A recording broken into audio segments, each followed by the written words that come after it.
everyone, and welcome to this episode of Pod Save Chocolate. My name is Clay Gordon. I'm your host and I'm your moderator. I'm also the creator of the ChocolateLife.com. And today I have a returning guest, a regular Chocolate Life contributor, Keith Ayoob. We have been talking over the course of the last couple of years about the whole kerfuffle around heavy metals and chocolate. And I wasn't able to go to the Craft Chocolate Experience in San Francisco, and Keith was able to go, and he graciously said, "Hey, Clay, I'm going. Would you like me to talk about the Craft Chocolate Experience?" And I said, "Absolutely, absolutely." And with that, hey, Keith, how are you today? Good. Thanks very much. It was serendipitous that I was there at that time. Although I have to say, once I'm a lifelong, I was born and raised in San Francisco, and once I got, and I've been to the Palace of Fine Arts numerous times, I thought, where are they going to do this? And so they have like a event theater space, etc. It wasn't easy to kind of find, and the signage getting in there was not so easy. And I kept thinking, did I get the wrong day? Because I went, it was a Friday, Saturday, Sunday, but the Friday day where I went was just really the only day I could go, was more of the B2B day. So it was, it was not, for the general public. But I didn't really see any signs until you got right to the front door. And I hope the next day they made it a little more clear, because it was, I did enjoy it. It's kind of a cavernous space. It's an insanely beautiful grounds for people who have never been there. Yeah, what I'm going to do is, this is the post I created for today's episode, and it's a picture of the exterior of the Palace of Fine Arts. It's a gorgeous location. As you can see, there's a lake. I don't know if you noticed this, but you had the Vente little boat in one of their labels. I sort of ghosted it in above the pod, just having a little bit of fun with what's going on. And if you walk out, you can see the Golden Gate Bridge from parts of the park. I mean, it's in the Marina district. It's a lovely place, and I've been to events inside of it. Yeah, and it's a really, really big place. It's spectacular, and it's a San Francisco as you get. Yeah. Okay. Right. I mean, although I might argue that going into the Castro and visiting Jack at Chocolate Covered might also be about as San Francisco as. You have a good point, because it's like that's as San Francisco now as you get. Okay. All right. Okay. So this harkens back to a bygone era, right? Which is Beaux-Arts. I think I'm looking at the architecture, but what I do want to recommend. Or remind everybody is go into the live chat on YouTube or the comments on LinkedIn or Facebook. Let us know where in the world you're connecting from, right? Get it up on screen. Get it up. I will put it up on screen and give it a shout out. And also, if you have any questions for Keith during the course of the hour about what it is that he saw there and his impressions. And, Keith, what I want to do is I want to sort of do a reverse order if I possibly can. Sure. And I shared everybody, one of the things that Keith shared with me, actually just this morning, about an hour ago, was this article, which appeared in the Wall Street Journal. And it says, "Is candy healthier than spinach?" And so the link to the article is there in case anybody wants to read it. It's outside the paywall because of the way it was shared with me, but also we have this Prop 65 warning. So Keith, what is that controversy? What is the Prop 65 warning? And tell me what your thoughts are about all of that. In a nutshell, the Prop 65 warning, which came about I don't even know when, but basically anything that could possibly cause cancer in a food, in a building, anything has to declare that. So you will find, and that means pretty much anything, even in an entire skyscraper office building, if there are any materials that have been known to cause cancer, whatever, that has to be listed. So virtually every single building in San Francisco has that, placard outside. And it sort of puts everything into the category of, okay, well then who cares? Not that who cares, but it's like, if everything has it, and we've been, living in San Francisco for however many years, how much meaning does it have? And, it speaks to letting people know that there is a risk but not necessarily, or there's a hazard. There's not necessarily a risk, because the two are not the same thing. A hazard is, the potential to cause harm. So anything could really be a hazard. Water could be a hazard. Water is essential for life, but if you get too much of it, it's a hazard. So hazard doesn't speak to the issue of risk and context. Risk says, if hazard is the potential to cause harm, risk is the likelihood that it will. That's not part of Proposition 65. So it's a bit kind of misleading. Well, I think what's also interesting about this for me, all right, and if I recall, Prop 65 just generally was enacted into law into California like in 1986 or something like that. It's been around for quite some time. And what I think is interesting here is that this is a sign that the organizers of the craft chocolate experience decided to put up, right? So that when you walked in to the venue, there was this notification, right, that said, oh, there's a Prop 65 warning around cocoa beans, right? Which is actually relatively new, right? This is only in the last, as I understand it, specifically about cocoa is a relatively recent phenomenon. I didn't even know it happened. And I think Clay, this wasn't about all the chocolate makers. I think it was really Dandelion that took the initiative. My understanding from the Wall Street Journal article is that it was just Dandelion that chose to make this declaration. So did you see this sign? I did not, but I was there again. Okay. I was there for the B2B day, so it may have come up the next day. They had Dandelion had, I would say, probably the largest exhibit and probably the most elaborate one of the ones that I saw. Let everybody. So just as everybody should know, one of the things that I do is that I have this post, and one of the things I've done is here is the picture that you took of the Dandelion stand. I mean, so Keith, if I go and just explore this, because I think it's really interesting.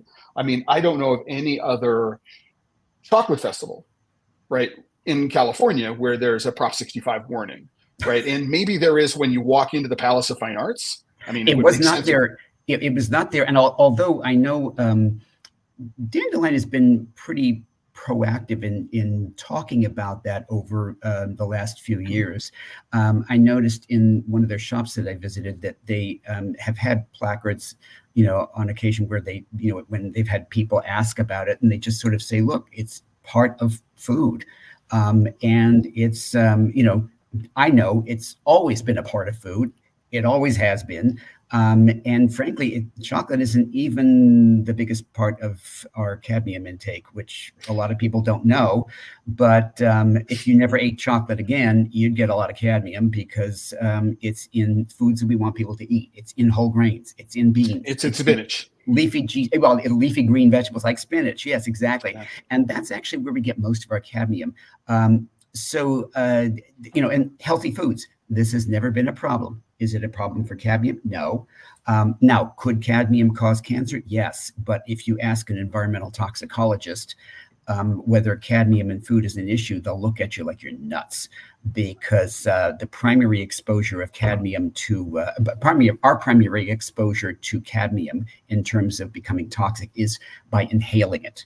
So smokers, for example, are getting exposed to more cadmium than the rest of us because they inhale tobacco smoke that has cadmium, and that is the primary way you get cadmium toxicity. I have never, in my experience, seen anybody or heard of anybody who became cadmium toxic from food. And just to be clear, your background is in pediatric nutrition. Right. And adult nutrition. When you work in pediatrics, you always have more than one patient. You have the parent too. So, well, that's certainly very true. But you did mention environmental toxicologist, and I wanted people to be clear that that's not necessarily. No, I'm not that. I'm right. If I can jump into this, Keith, one of the things that's interesting here is that this is on the FAQ page, right? And so what I posted into the Chocolate Life was what I found in the FAQ page. Oh, okay. And so it's not clear to the random person showing up here what the "we" refers to here, right? So, the average person may not know that Dandelion is the main driving force. They're listed as the primary sponsor, but that doesn't mean that they're the organizer of the event. And so the we here is a little ambiguous. I'm also interested, because I just noticed it, they only talk about cadmium, but I think the Prop 65 warning also is around lead. Is that not correct? It's around anything that could potentially cause cancer. So right, but there's no, so this suggests that the we, which in this case you and I know as dandelion, they have done some tests to say that there's no lead exposure risk from what it is that they're selling, although there may be cadmium exposures. The reason why I'm pointing it is, you point out, what we think of as hazard, walking across the street is hazardous. We have learned to manage the risk associated with walking across the street. We don't tell people, don't walk across the street because it's hazardous, or don't get in a car and drive because it's hazardous. We've all managed the risks associated with doing that. I use this as an analogy. As an analogy. If you came up with a new food today, and it was going to be this perfect food that you developed, and it was going to have protein, and it was going to have fiber, and it had all kinds of vitamins and minerals, and all, it was cheap and it was affordable and all that kind of stuff, and it was going to be it could be potentially a huge part of people's diets because it was so nutritious, and you were going to call this food beans. Could you get it approved?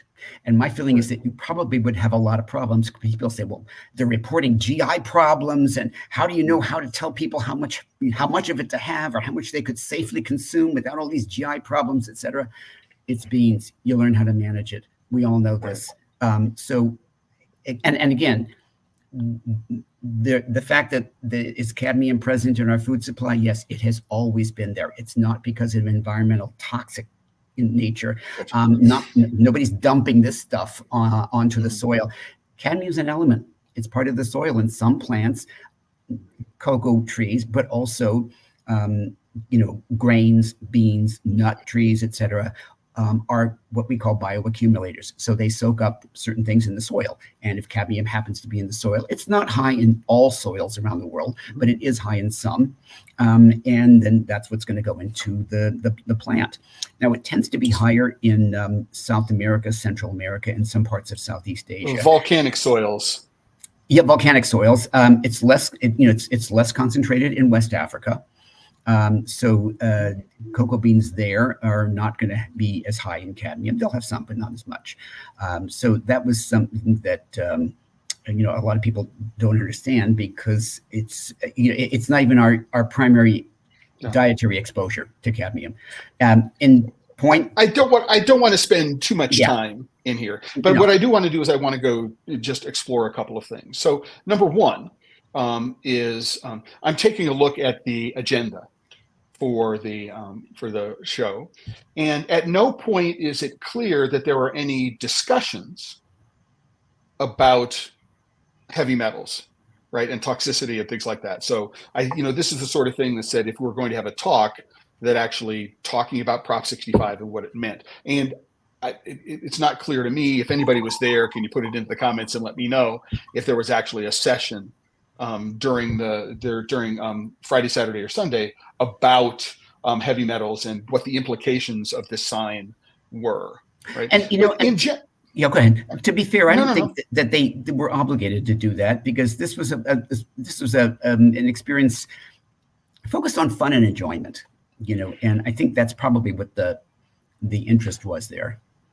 Right, but my experience in talking with people, in and around, for example, being at the Southwest Chocolate Festival, and just my experience of moderating the Chocolate Life, right, and going into, for example, r/chocolate on Reddit, is this whole topic around heavy metals and toxicity. Everybody is not everybody, but on a regular basis, which means like at least once a week, there's somebody who's asking the question, I'm looking for a low lead chocolate, right? An unleaded chocolate or an low cadmium chocolate. What's the best thing that I can buy? So it's out there in the interwebs, as part of the public consciousness now.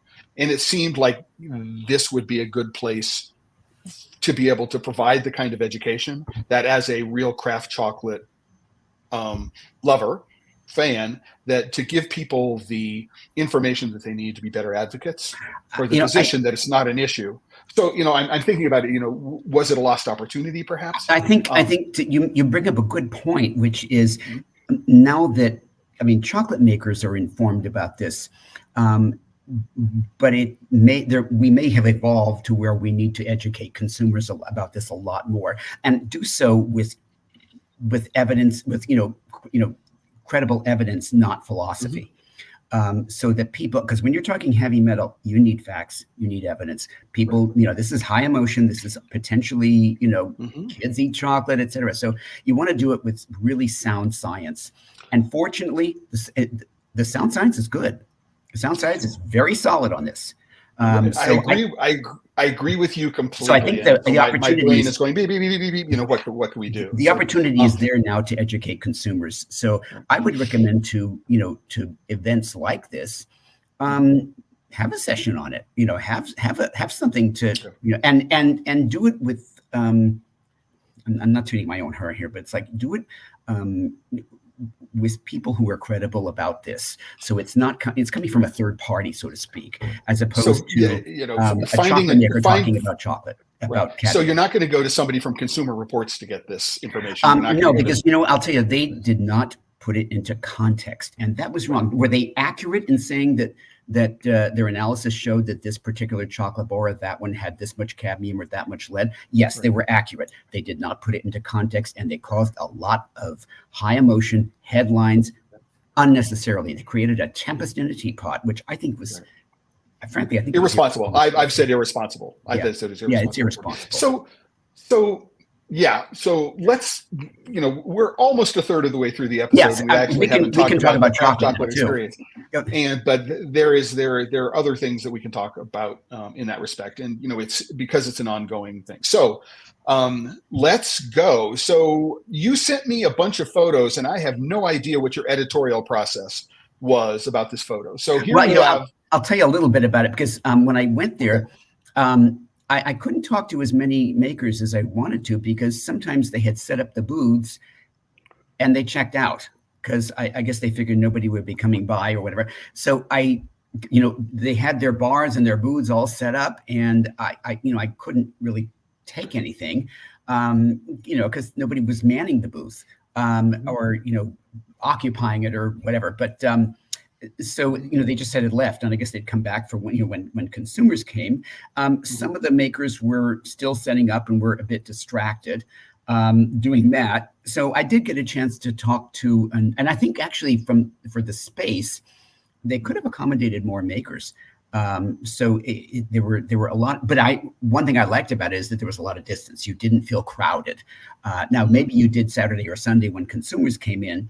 But I did not feel crowded there. I felt like I had a lot of room, and it was, it was easy to move around. That was great. This maker was right near the entrance, good position, because and he did have a lot of samples and things like that he people could take, and he did give me two of his bars. This one, which is an 80%, and this one is. This one's 100%. Let's see. There we go. Gotcha. So we have a picture of part of their display. Right. Here. And it was interesting because I got a chance to talk to the owner, who is Chaitanya Mupala. And he's from India, and I had a good discussion with him. He said, I said, what kind of beans do you use? He said, let me just tell you right up front. India historically has not grown good beans. He says, we don't grow good beans. What we have done historically is grow beans for the fat, which we export to Europe and various places around the world. That's what he says we do. So with his chocolate, he's kind of a food technology guy.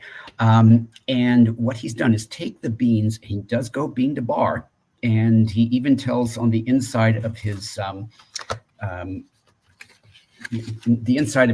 bar, you can't see it here, but it's right down to the lower here. It says distance traveled, and most of it's usually less than, I think it's 398 kilometers, which is about 250 miles, because he makes it as well. So he grows the beans, he also makes it, and part of his chocolate is the way he controls it is he uses technology to shift the drying process, the fermenting process, etc., at exactly the point he needs to get rid of a lot of the bitterness that's often associated with their beans. So he uses technology in a way to enhance the flavor, the craft, reduce defects, everything. Number one is reduce, if I can, reduce defects. I'd say to get exactly the effects that he wants and to eliminate the effects that he doesn't. And he's had good success. I mean, he's won some awards, etc. I wanted to take every bar he had, but I was very nice. I let him offer them to me, but I did taste a few of the bars, and they were much better than, frankly, than I expected. And he has won some awards, and I think he, frankly, I was kind of impressed, especially given that I liked his candor. He said, "We don't grow good beans." He says, "But I wanted to make something better out of them than they started out." And I knew I was going to have to use very, very carefully controlled technology. And that means, bringing it in from the sun, putting it into the shade to dry it at just the right point, conching it at the right point, et cetera. And I've tried his 80 and also his 100% bar. And they were not bitter. They were actually, in your scale, Clay, you'd say, would you want to get it again? Yeah, I'd want to get it again. Okay. And it's at least the 80% bar, 2-ingredient, which is not easy to do. So one of the things I've always liked about Dandelion is that they are known for their 2-ingredient bars, and I happen to like them. And I can really taste a lot of nuances in there. So I'm kind of a fan. I'm actually drinking their hot chocolate today. So, but I was surprised and he was very upfront. He had a big display, was willing to give everything out. He wanted people to know this. And I think it's because when you say cocoa beans in India, he kind of figures a lot of people are going to already have an idea that this isn't going to be good. And he said, no, this is good. So number one, as a judge for the Craft Chocolate Challenge, there have been a number of makers from India who've introduced, who've entered their chocolates into the competition, and none of them has fared well for a number of reasons. There are some brands that do sell internationally, which are fairly well known. I'm really, really interested in getting in touch with Menem. You said Chaitanya Mupala. Yes, I will send you his info. Yeah, because I think he'd actually be a really good. He could be a good guy to discuss about this, and he can talk about it very in detail, far more better than I can about his process. But I also like the label here. We're looking at it. It says Farm Tablet Number 3. Yeah. Right. And and I like the phrase sort of like farm to table rather than tree to bar or bean to bar. Yeah. Right. And so I like the direction that it's going. And it also looks like the packaging, that's a cutout, that's a die cutout, and you're looking through into something on the inside. It's this, and this part is removable. So it's like it's like a piece of art. And he calls them wallpapers of Manam. And you can even, there's a QR code that you can download. And these are like basically they're fridge magnets. So he's covering a lot of bases here. So he's really thinking about a lot. I actually wanted to grab a handful of those beans and take them with me, but cooler heads had to prevail here. But he didn't realize. I guess he was dealing with a complete nerd. And he does also make white chocolate as well. That looks like a white chocolate that might be, I'm looking at this, where my cursor is, it looks like it actually might be turmeric flavored as well. I don't remember. He might have. Also, it's fairly dark in there, so it may be that was my iPhone that was the problem. But he does make white chocolate as well. So it was interesting. And he. So do you happen to know? So just for anybody who's watching, what I'm going to do is I'm going to make sure that if particular brands are mentioned here, that what I'm going to do is after the episode is over, I'm going to put links to their websites. Okay. So that people can go and find them afterwards, and you can discover for yourself whether they're available here in the United States or in Europe or someplace else. And one thing I should tell you, because I did log on before the podcast, and there was one that I had mentioned. It was on Parliament chocolate, and so let's get there. Let's get there. we haven't actually, we don't want to do, a spoiler alert with a TLDR before we actually get there. So yes, we're going to get to those photos in just a little while. Okay. We're okay with that. And what I do want to remind everybody, you're here, Pod Save Chocolate, my guest, Keith Ayoob, talking about a little bit about the craft chocolate experience and other things around it. Keith was there. So one of the reasons, so there are a couple of things that I just want to point out. Number one is Friday was supposed to be the trade and expo day. Right. Instead of setup day. Right. And if it wasn't actually communicated to the exhibitors that they were going to be around because members of the trade were supposed to show up, which might mean potential retail distributors, right? That not being there on Friday was a lost opportunity. And, I've seen that all the time. When I was in Albuquerque for the Southwest Chocolate and Coffee Fest, the day before it opened was setup day. Mm-hmm. And it was very, very clear that members of the general public, that people were not going to be there that day. And so you should not expect, somebody like me wandering around who wants to do business in Array. You shouldn't expect anybody like that to be there. But here it was very, very specifically a trade and expo day. And they were charging like $27.50 or something like that. So they were charging admission if you weren't a member of the press for it. So I'm kind of wondering, where the communication fell apart there, because it seems like it should. I paid less as trade, but that was fine. I was okay. Yeah. But I was surprised that more people weren't there, because given that it's to the trade only, if you want to talk to people, you got to be there. So from a it's not my business per se, but if you wanted to network and see people, or talk to people who write about chocolate, press people or whatever, exactly. And you'd think that you would want to be there, and it certainly wouldn't cost you anything extra to be there. You're already set up. So. Yeah, from an exhibitor perspective, it's not going to cost you anymore. So one of the things I can tell anybody who ever has an opportunity to go to any kind of trade show, whether it's a food trade show or a technology trade show or anything like that, if you can, through any kind of connection that you possibly can, showing up on setup day is actually one of the best things you can possibly do. Oh, I agree. So, for me, one of the things, and I've attended my first trade show as an exhibitor in 1983. So I've been doing this for a long time. Yeah. I've been doing this for a long time. Is that if you have an opportunity to show up the day before, the first thing you should do is just make sure that you wander by every single stand, right, the day before. And the other thing you should do is you should pay careful attention to anything that's against a wall. Right, because if this is a show that's been on for more than 1 year, newer exhibitors tend to be against the walls and in weird kinds of places, and so pay attention to those things. Don't necessarily spend a lot of time trying to interact with people. You want to make sure that you see everything, right? And what you do is you're taking a note for what it is when you come back. That's exactly, it's funny. That's exactly what I do. And I've been to like a zillion of them, both not just for chocolate, but professionally as well. I go to all of them all the time. And if I am going to go down an exhibit hall, which many of the ones I go to are attended by people, by thousands of people, I want to just get a lay of the land first. And you don't want to neglect those ones, as you say, by the hall or in the back of the exhibit space.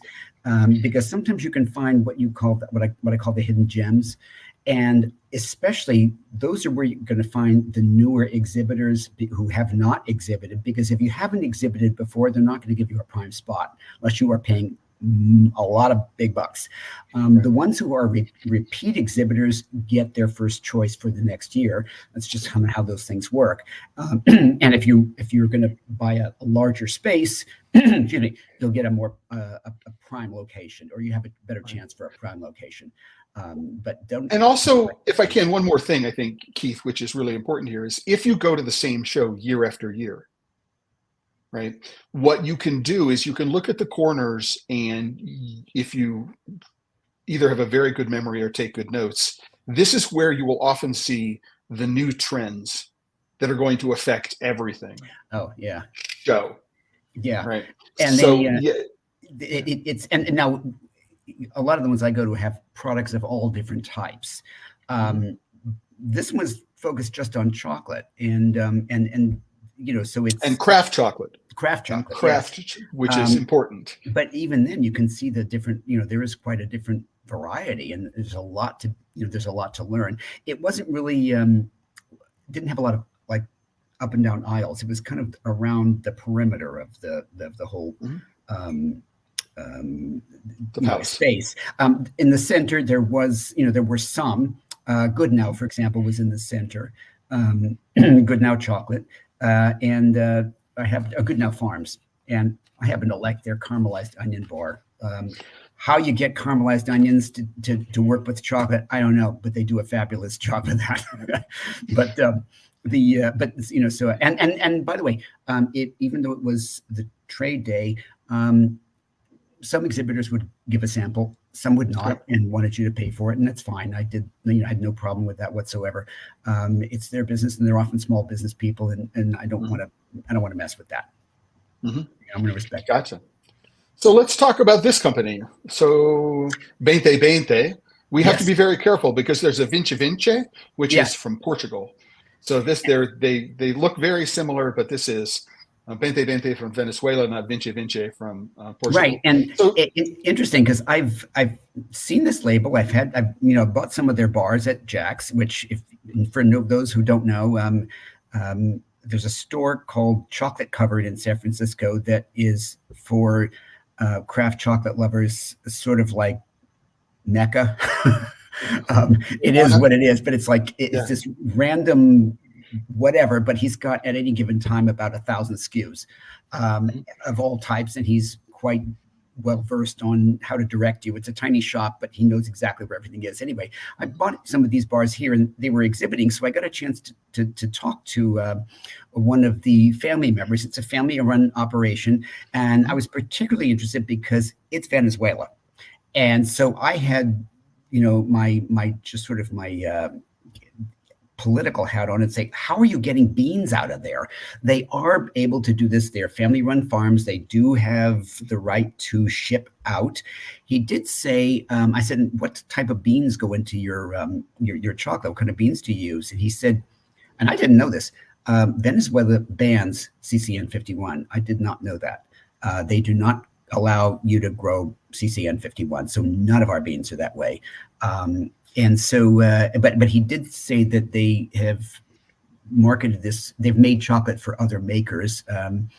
Didn't go into too much detail, but he also said they're expanding and they're going to be producing a lot more variety within the next 6 months. So they are expected to expand there.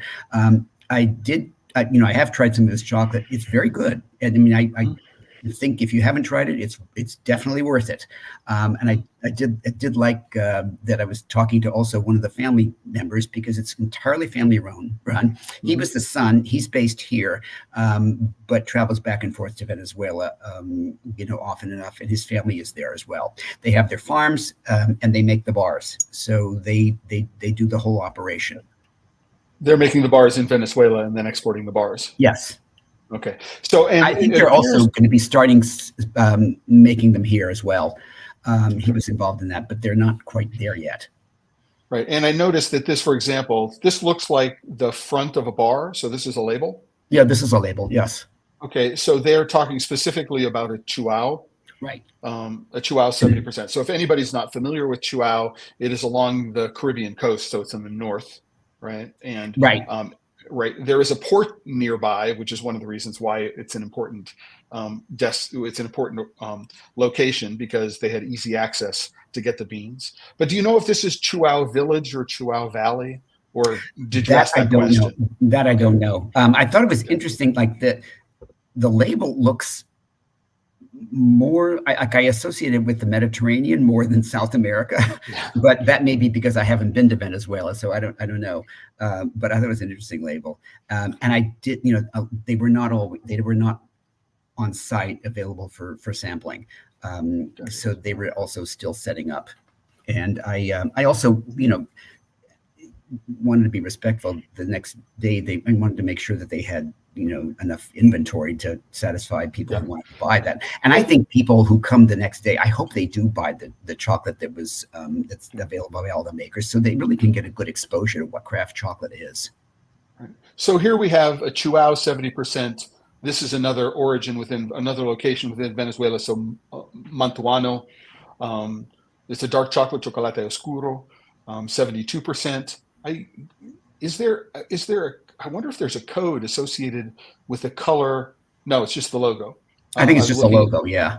Looking at the color of the pods. This looks like might have been a little bit inspired by Edvard Munch or somebody like yeah, the scream. Right. Yeah, that or else there's some sort of influence from Starry Night or Van Gogh or whatever, but Van Gogh, or maybe it's ayahuasca or something like that. Yeah, who I will leave that to the art historians, but right. I did sample. Yeah, no, it did sample, and it was I really they were clearly different. By the time I reached this booth, one has to be selective, so I was getting a little bit of an overload because they didn't have water available or anything like that. I was a little surprised, but so I had to be very careful. Should have brought my own water, but you never know. You'll know better. You'll know better for next year. Oh yeah. But, I'm looking at this just from the SKUs. I'm looking at the fronts of the bars, and they are distinctive. Where a lot of people are doing sort of watercolor style illustrations on the fronts of their packaging. I mean, these stand out to me as being somewhat distinctive. I mean, really, really quite different. And it's funny because this is, I would imagine, this is kind of expensive packaging to do. It's certainly more expensive than sort of a standard bland, just typeface and a simple logo. But this is kind of artwork, multicolors, all that kind of thing. So it's I would think a little more involved than some other kinds of packaging. I always look at how the chocolate is kept inside. Is it sealed well? If it's sealed just in paper, I always get a little concerned because it's going to be a little bit more vulnerable to the elements. If it's sealed in foil, that's better. If it's, and can I reseal it easily? That's another thing. Sometimes it's sealed in plastic, but once you can't, once you open the plastic, there's no way to reseal it. Some do have a way to reseal it. That's always a plus for people like me. Right. Yeah, when we're, as a judge in the Craft Chocolate Challenge, one of the things we talk about a lot is the packaging. And one of the things I notice here is this is actually, bar is not legal for retail sale. So you couldn't put this package. This package is not legal for retail sale because it doesn't give the weight on the front of the bar. Okay, now does it have to give the weight on the front of the bar? Yes. Yeah, really? Okay. Because sometimes, I'll tell you, then a lot of bars I've seen do not do that. And sometimes, particularly when I've purchased them in France, maybe the French makers are subject to different rules and regulations, but I have to really hunt for how much is in this bar. I mean, I get an idea pretty much, but it's like, okay, how much am I eating? Is it 60? Is it 75 grams? And I have to hunt for it.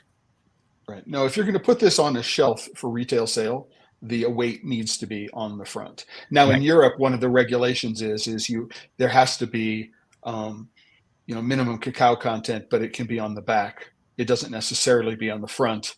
Here in the United States, there's no labeling regulation that says you have to list the cocoa content. Right. And also in Europe, if there are certain ingredients, you actually have to list the certain other ingredients. You have to list how much of them there are by weight. So it's really, really different. But I do know that U.S. labeling regulations say, I mean, if I'm just selling this directly, it's not necessary.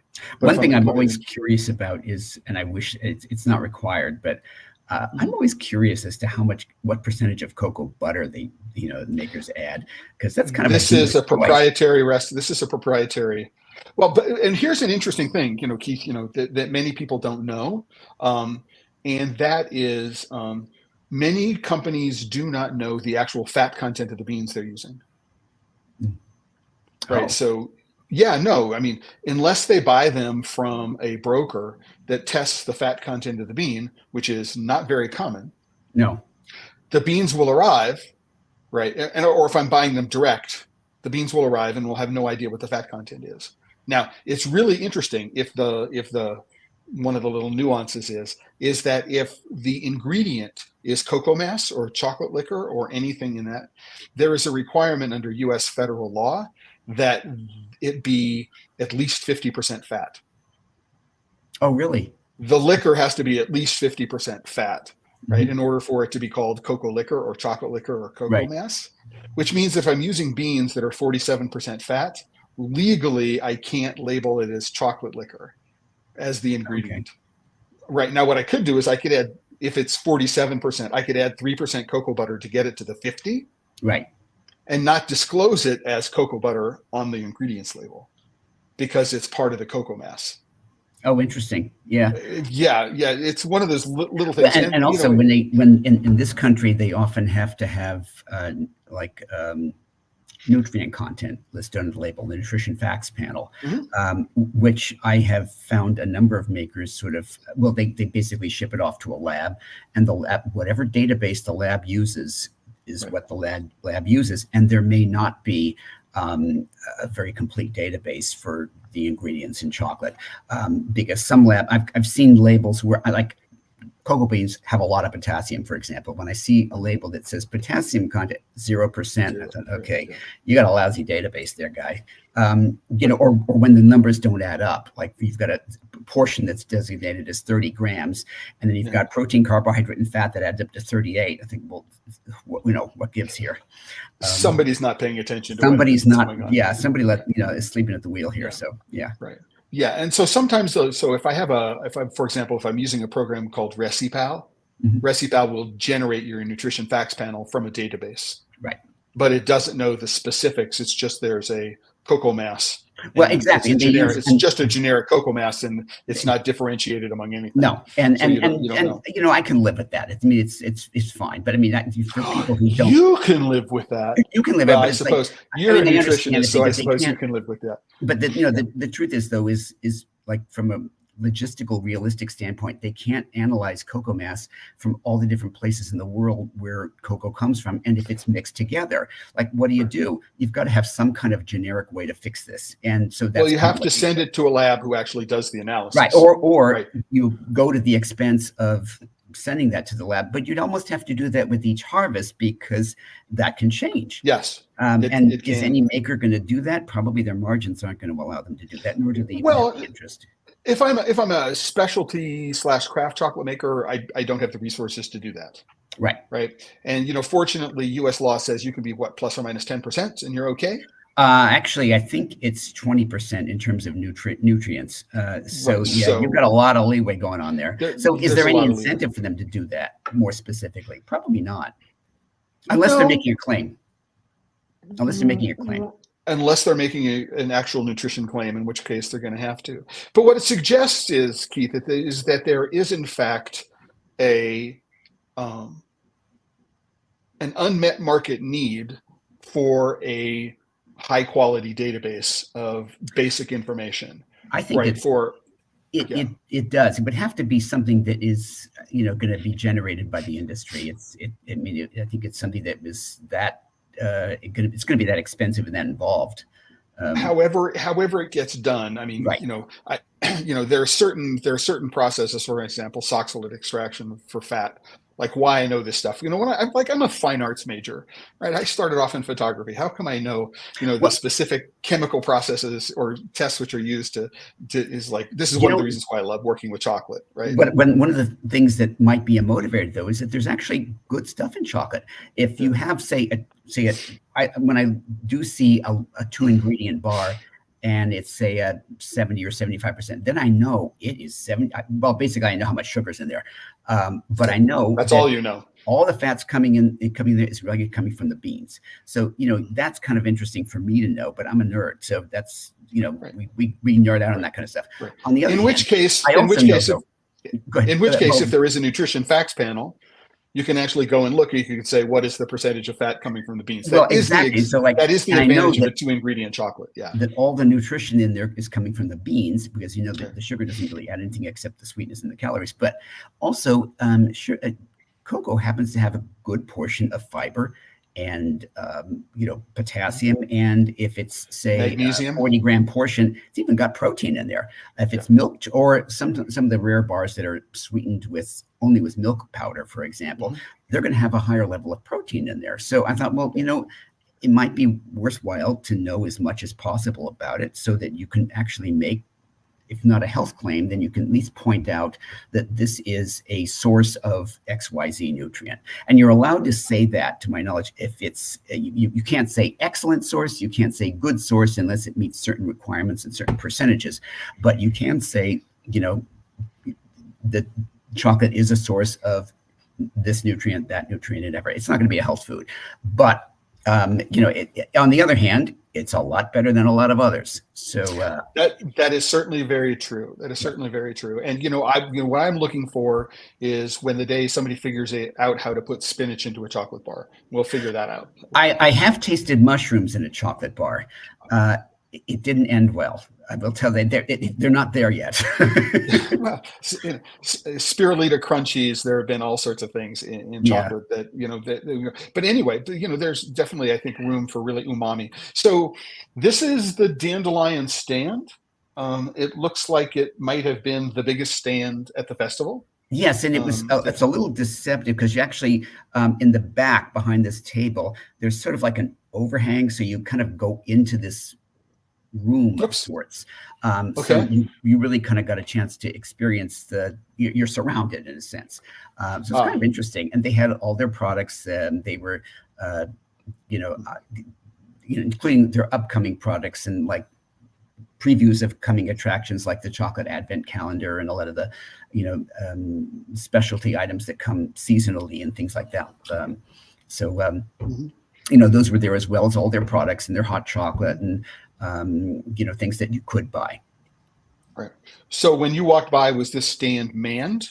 It was definitely well staffed. And they're the hometown, they're hometown guys, because they started out in San Francisco. They're still there. That's where their factory is. So you kind of expected them to have a prominent space there, and they did. And it was well manned. It was no problem getting in touch. And I did visit their pop-up that they had in New York for a period for about 5 or 6 months. It was just a pop-up. I hope they come back. This is the one down in Chelsea a couple of years ago? Yes.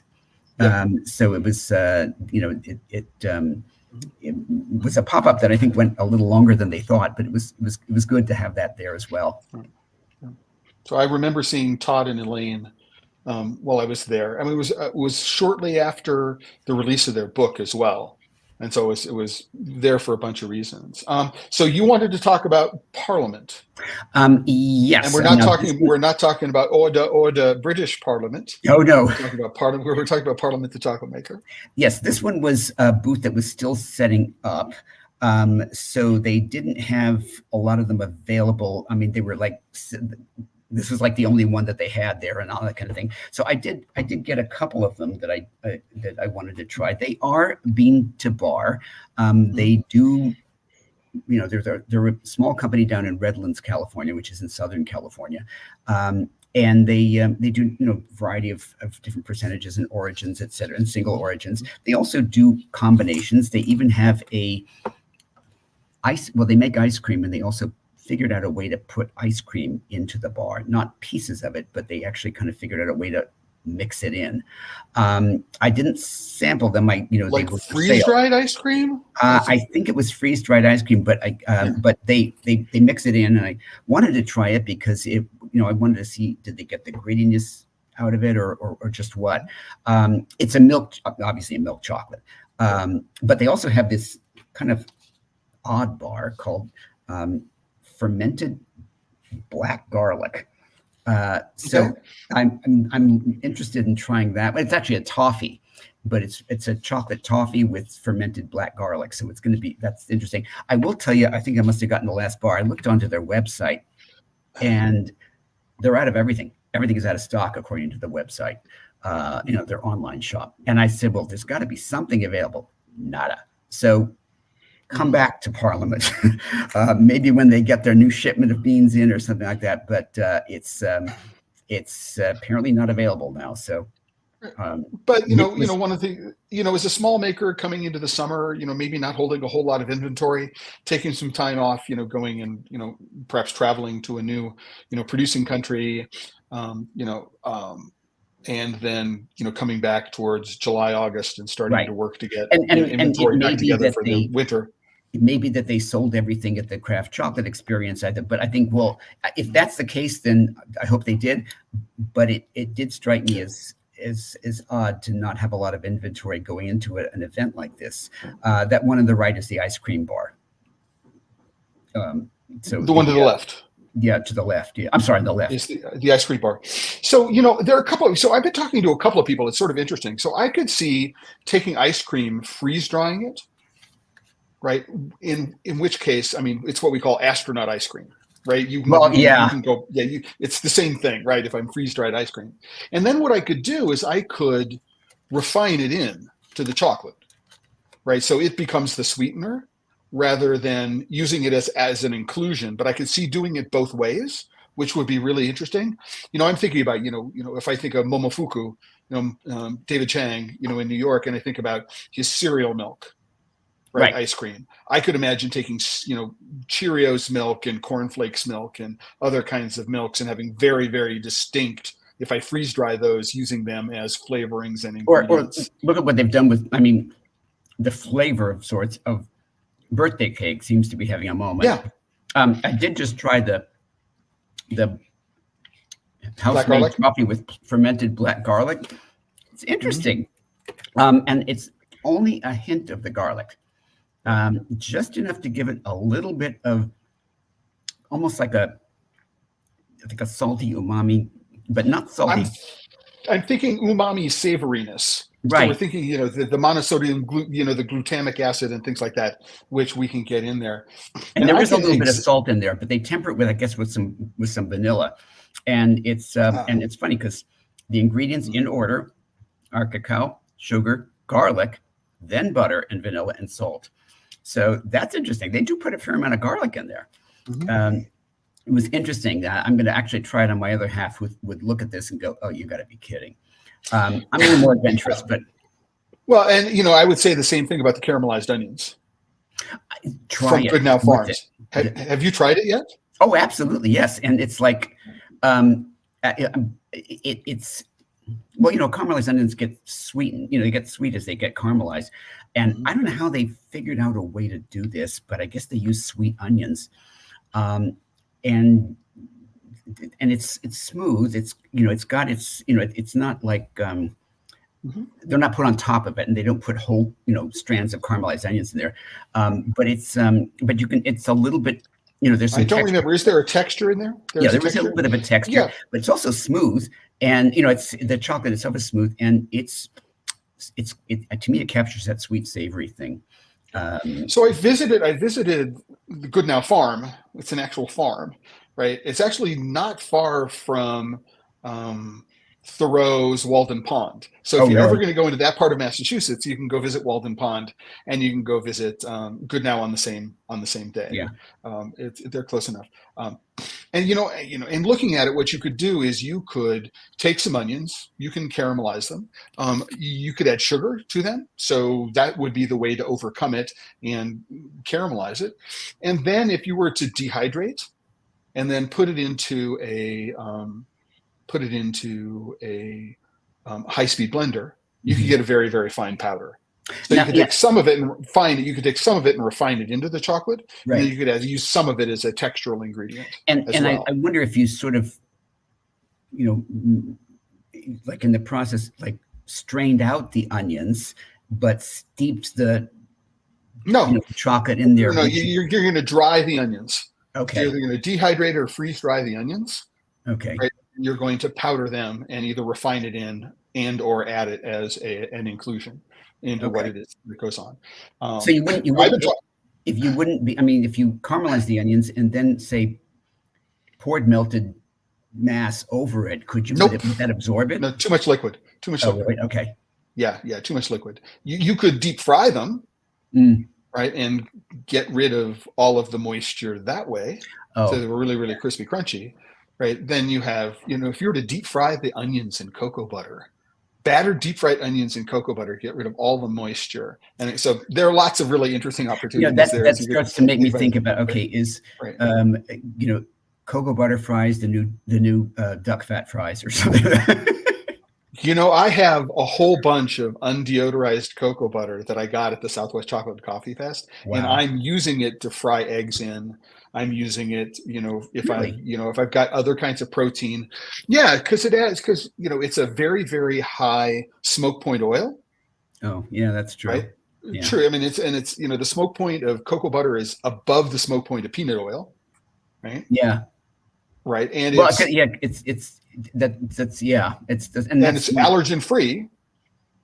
Pretty much, yeah. I mean, there are very few people who are allergic to cocoa butter, but the people who might be allergic to soybean oil, right, or some other or peanut oil, for example, or peanut oil, things like that. So you've got that reduced allergen, and if you've got really good undeodorized cocoa butter, right, so there's this almost umami nuttiness. It's a nutty side of umami.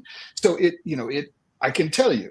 Right. If you, for example, the next time I were to do like duck confit, what I would do is rather than getting a lot of duck fat, right, to render out in the first baking stage, I would actually use cocoa butter.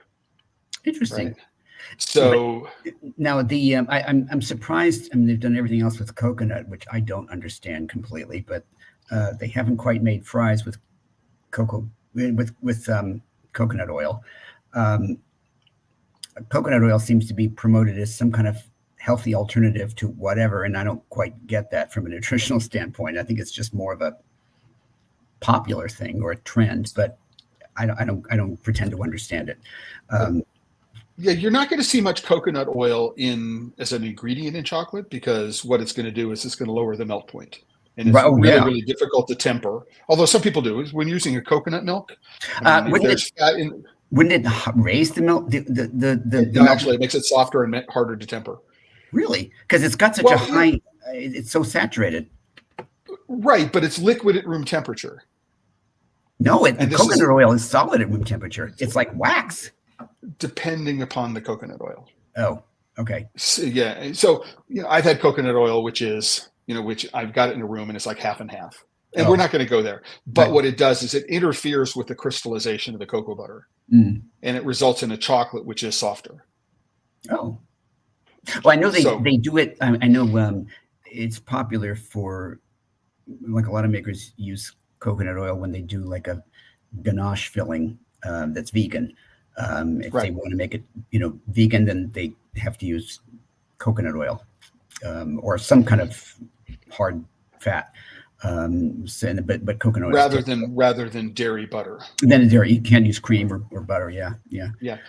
So no, absolutely. So Keith, there's one more chocolate that you took a photo of, and so tell me about Bisou chocolate. I took that because I wanted to find out more about this, and I liked that they didn't have a lot of bars. They had stuff. They had lots of different chocolate coated things, and I liked the dates, and they used medjool dates. I wanted. They did not have them even for sale. They were still setting up and stuff, but I did like the idea of a chocolate covered medjool date because I happen to like both of them. So I thought that was an interesting item to make.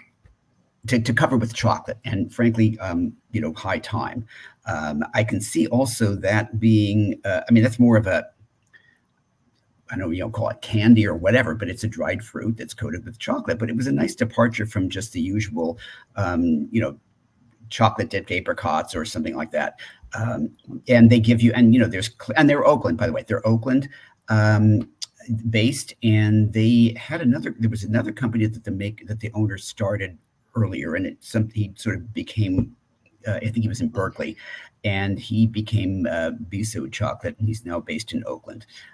So making sort of, I wouldn't say inclusions because chocolate's not even necessarily the main ingredient, but he does a lot of truffles, and it says he ships all over the world, so it's something else to kind of think of. You can go on his website, And that's another option. I would like to get the chocolate covered dates. So I was kind of intrigued with that. Yeah, I mean, so if you spend any time in the Middle East. Yeah, one thing also, yes. I should say that those dates were covered with 100% chocolate. We saw that, yeah. And that's one of the things I thought was kind of intriguing, because all the sweetness is going to come from the dates. So if you're tasting sweet, it's the date. It is, that's it. And he does make a 100% bar, but that's what he uses to coat the dates with. So I thought that was a little different than covering them with milk chocolate or dark chocolate or something. No, he's going right to the source there. You're definite hardcore there. No, absolutely. And if you spend any time in the Middle East, the notion of a chocolate covered date is not unusual. It wouldn't be, yeah, no. However, they do have a tendency to be covered in milk chocolate, which is the world likes milk chocolate. It's less common to have dark chocolate, but no, absolutely. But what I can say, which is also really interesting, if you get a really, really nice, well dried but still plump and moist fig. Oh, yeah. And what I do is I will take them and then I will slice the bottom open and then stuff Marcona almonds. So deep fried Marcona almonds, sometimes flavored with rosemary or something like that. And then close it back up and then dip that in chocolate. That's actually a good idea. I've also had dried figs that are brandied and then dipped in dark chocolate, and I guess brandied, like soaked in brandy and then probably dried, and then dip those in fully enclosed in dark chocolate. Those are good. Those were actually a favorite of my mom for a long time.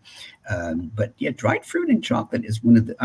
I like bars that don't have a lot of inclusions, but when I have something like that that's kind of coated in chocolate, that's intriguing to me because it's a little unusual. Also, I think of that as a dessert. And that's one of the things I've always liked about chocolate is that people say, well, it's high in calories. I said, you take a good ounce and a half of dark chocolate, it's going to be fewer calories than your typical dessert, your cake or cheesecake or whatever. But I think it's just as satisfying. So when you think about it in terms of satisfaction efficiency, it can be more efficient actually than having a dessert. And I think it's much more satisfying. So Keith, we're at the end of the hour. What I want to do is I want to give you the next couple of minutes, close it out on your overall thoughts about the craft chocolate experience. What you saw while you were there, your impressions, all that other kind of stuff. Tell us about what you thought about the craft chocolate experience. It was enough to make me want to go back and actually go back next year. If they have it, I would like to go back when it is open to the public, because I now learn that not everything is up on the trade day. So I'd like to get a chance to find out what they're actually going to offer to consumers and what consumers are going to see. So get it from the consumer perspective next time. And I would also like to, and there were some that I didn't see Littlemore. I mean, I saw their booth, and they're Jamaican, they're, right up here, but I couldn't taste anything there, even though the booth was set up. So a word to exhibitors, be there on trade day, because that's, if you're starting up, that's when you can, that's the day you need to be there. And for consumers, I want to go back there because I want to be able to taste everything that I couldn't taste on the trade day. And if they have it at the Palace of Fine Arts, get there early. So that, but I was really impressed with the fact that I was going to go there and not see anybody who wasn't a craft maker. So it was like my people. I was like, this is exactly what I go to a chocolate festival for. I want to weed out all the stuff that I can get pretty much anywhere else and look for something that I can't find anywhere else, or in very limited ways. And also, get a chance. I mean, it's interesting in New York. I think about San Francisco. I think about Seattle and the chocolate community there. I mean, you're in New York City. There really aren't a whole bunch of places you can go. I mean, we think about chocolate as being a mecca for food. When it comes to chocolate, maybe not so much. And no, it's amazing. And I think it's probably because the cost of doing business here can be really, really difficult. But what I liked about a craft chocolate festival like this was that you got a chance to see up in person and meet the makers themselves, which to me is like going to a farm and meeting the farmer who grows the food you're eating. But also, instead of ordering it online, I can go and look at it and talk to them about it a little bit more, and learn things that I wouldn't be able to learn just online. So I'm a little bit more tactile about it all, and you can see things that they wouldn't necessarily have online as well. This is definitely the case. And just a quick, there is on the Craft Chocolate Experience website a list of the exhibitors, excuse me, for this year. And so just top of the page, Ecuador, Fev is local to San Francisco. Liquimore, as you said, is in Jamaica. ChocolateLife is in Lithuania. Parliament is California. We have Venezuela. Argencov is from Nicaragua. And just so everybody knows, on exactly the same day in Washington, D.C., that same weekend was the D.C. Chocolate Festival. Oh, wow. And so I know people who were in D.C. So if you look at Argencov, they were split across the country. Yeah. So Baiani from Brazil, there's a lot of stuff. I don't know why Fev is there twice. Fioc from Scandinavia, Goodmore Farms, obviously in Massachusetts, Lonohana in Hawaii, Mirzam coming from Dubai, Mission, Arcelia was in the Southwest Chocolate. And I was looking for Mission, but they weren't set up yet. And one thing also is nice that a lot of these makers don't necessarily have a shop anywhere. They're strictly online. So this is, going to a festival is the way to actually see them. Mm-hmm. No, absolutely. But, the point here is that, there's this interesting mix of people who are from California, right? So some California makers, some local to the Bay Area makers, right? And then good representation from the rest of the United States in terms of. And things. I would totally go again. Right. And probably go on the consumer day, the first day of the festival, and really get a chance to see everybody who's listed there, because I was unfortunately I couldn't see everybody that was going to be exhibiting, but that's okay. It was definitely worth it for the time that I spent there. Yeah, no question. Absolutely, absolutely, and yes, what people need. So if I were to go, I've got a number of times where I'm talking with people who are at the Craft Chocolate Festival here, the Craft Chocolate Experience, and the Southwest Chocolate and Coffee Fest, right? And they're very different experiences. Yes. Number one, in terms of focus, I'm looking at who the exhibitors are, and there are very few people here. Number one, who are not chocolate makers. Very few equipment companies who are here, right? One or two bean sources, which would make sense. So so if you're looking for a very focused, I'm going to spend a lot of time. I want to be able to go from brand to brand to brand and understand what the brand is doing, and purchase samples directly, and then go back and say, here's where I'm going to go buy from online, for example, because right. We're not going. So there's a lot of that. I think it's interesting is that I don't see Manam listed among the exhibitors here. It may be that I'm just not paying enough attention. They might be here, but they were there. So yeah. Well, yeah. I'm just looking at the list of exhibitors, and there's but importantly, there is most of these things are live links, so you can go find these people. That's really, really important when you go to the website. But what I was going to point out is that there's not a whole lot of European representation, which I thought was very, very interesting. Right? Yeah. So that and maybe the cost related, to exhibiting there. So, especially for small makers, I wouldn't expect necessarily a small Parisian maker to come all the way to San Francisco. It's a lot of expense. But when I'm comparing that to a small Ecuadorian maker or a small Brazilian maker, 6 of one, half a dozen, the other. Not going there, but again, I think it's important to understand, and and this may be a West Coast thing, for example, is that if I go to the Northwest Chocolate Festival, I don't necessarily think I'm going to see a lot of European chocolate makers at the Northwest Chocolate Festival. So I would expect more Pacific Rim, Latin American chocolate makers. And also it depends on what they're going there for. If they're going to get consumer exposure, do they want to have, do they want to find distributors? Then they have to weigh that into their ROI. No, absolutely. Oh, here they are.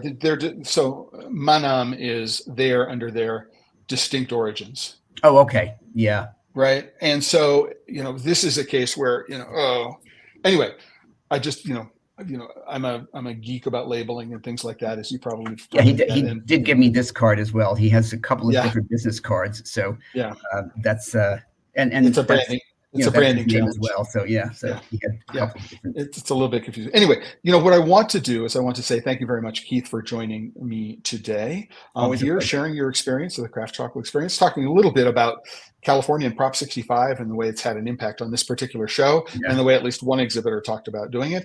And to remind everybody that if you're not a member of the Chocolate Life, you should plan to go over to the Chocolate Life. Here is the homepage of the Chocolate Life right now. Click on that green button up there. It says join. This episode of Pod Save Chocolate, like every episode of Pod Save Chocolate, is supported by you, the members of this, and look forward to having you support here. If you're watching on YouTube, give the video a thumbs up and subscribe to the channel. And we'll be back this coming Tuesday. I don't know exactly what it is that I'm doing this coming Tuesday yet. I've got the long weekend to figure it out. But to remind everybody, if you're working with chocolate and you're not having fun, you're doing it wrong. Keith, thank you very much.